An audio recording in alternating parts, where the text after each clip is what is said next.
From the Weather NorCal Command Center, this is your afternoon update. American Door Company has been family-owned and operated for over 29 years, supplying Northern California with quality garage doors, garage door openers, and installed with the best service you'd expect from a locally owned company. We serve all of Northern California from Willows all the way to the Oregon state line. Give us a call today. Good afternoon, everyone. I'm Chief Meteorologist Mike Krueger. Thanks so much for joining us. Hope you've had a good start to your day so far. You know, we've been dealing with these cold mornings. It's cold this morning. I expect more cold temperatures again tomorrow morning. And even those areas of frost here is a very good possibility. But despite that, we're going to be warming up for your daytime highs quite significantly over the next couple of days. The winds, they're still going to be a bit of playing a factor in our forecast here over the next couple of days. No major wind events, but you'll notice the winds picking up again probably tomorrow, and they may even linger on into your Thursday as well. Now, we've been also, really even since last week, watching for the potential for some rain, maybe some snow for Northern California. Those chances for the end of the week and this weekend are not looking very promising, but we'll take a closer look at that here in just a second. Here's your neighborhood forecast for the rest of the day today. Mainly sunny skies, still a couple of passing high clouds, but otherwise around 60 in the valley, 50s for most of the higher elevations, although places like Modoc County mainly in the upper 40s. So we did see some of those high clouds kind of passing through. We're going to probably still see some of those here as we go through the afternoon, but mainly sunny skies here throughout the day today as high pressure is still that dominant feature. So again, I was talking about the winds. They're dying down today, but by tomorrow, yeah, we're looking at those stronger winds picking back up, but not as strong as they were yesterday. So still about 20, maybe even 25 miles per hour. And then there's Wednesday afternoon, once again, still looking at some pretty strong winds. Now, as we go into Thursday, yeah, look at the winds, still a bit breezy. They're starting to die down, but by Thursday afternoon, Thursday evening, the wind should be calmer. All right, so again, that off and on winds that we're seeing here over the next couple of days. So we look at Futurecast, and you can see right here, you see this ridge of high pressure right here. That ridge is building, it's getting stronger. It's going to do a couple of things. Number one, it's going to keep us dry, but number two, it's going to warm us up. And this is going to be some of the warmest temperatures we've seen in a while. Some of us in the valley could touch 70 degrees by tomorrow and maybe even into your Thursday. Now, that will start to kind of move on out. The ridge starts to break down. Look what's happening right here. You see this dip in the jet stream right here? It's what we call a trough of low pressure. This has got some cold air associated with it. The problem is, though, typically with these types of storms, we can get snow and rain, but it's moisture starved. And there's a reason for that, a couple reasons. Typically, these colder storm systems are pretty dry, but number two, it's coming from a landmass, right? It's coming from Canada and the Arctic, right? And there's typically not a lot of moisture in that over that landmass. Now, if it were coming from the Gulf of Alaska, yes, there's a little bit more moisture to work with because we're coming from a water source. However, it's a cold water source, so we typically can't draw as much moisture out of it.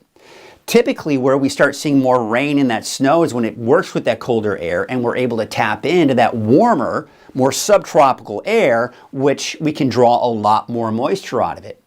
But we're not getting that this time. So what's happening is we're getting the cold temperatures, but we're just not seeing much snow out of it. You see what I'm talking about? We go into Saturday, look where most of it is, down to the south-southeast, and even that is not very heavy. So I've included a chance for showers, snow flurries in particular, for places like Susanville and parts of the Eastern Mountains, but not everyone in the Eastern Mountains. Bernie, you're borderline. Shingletown, probably not. Paradise, no, I don't think so either.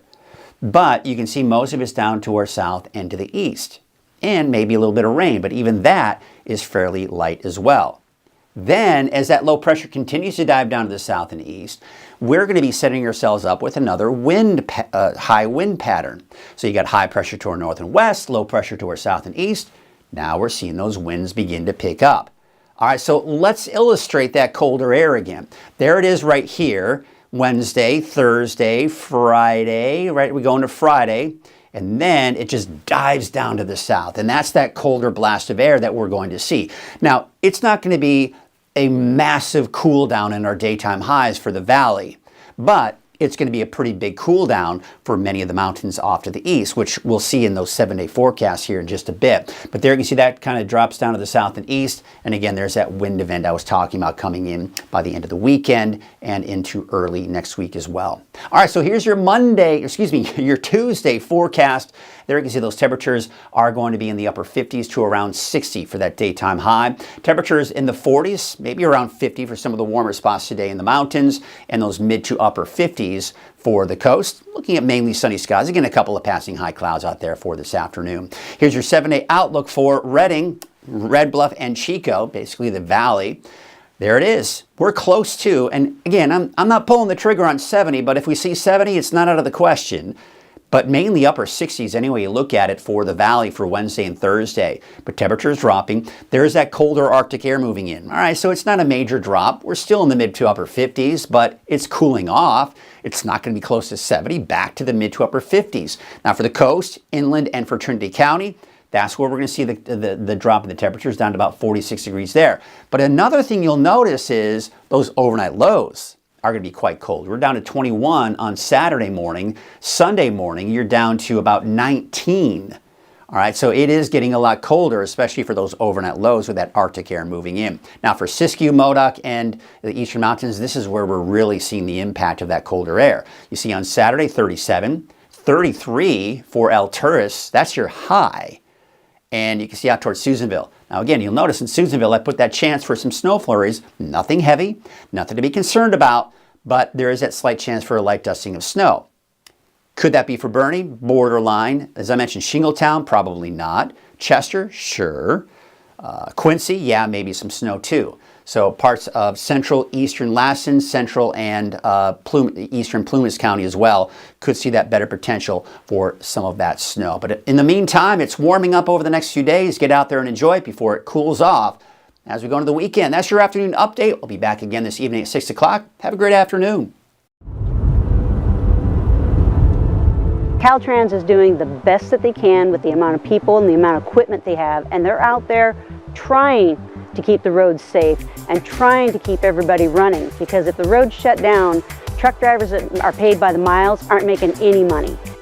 So we want everybody to put chains on for the safety of themselves and the safety of the public. It's not worth it to drive without chains.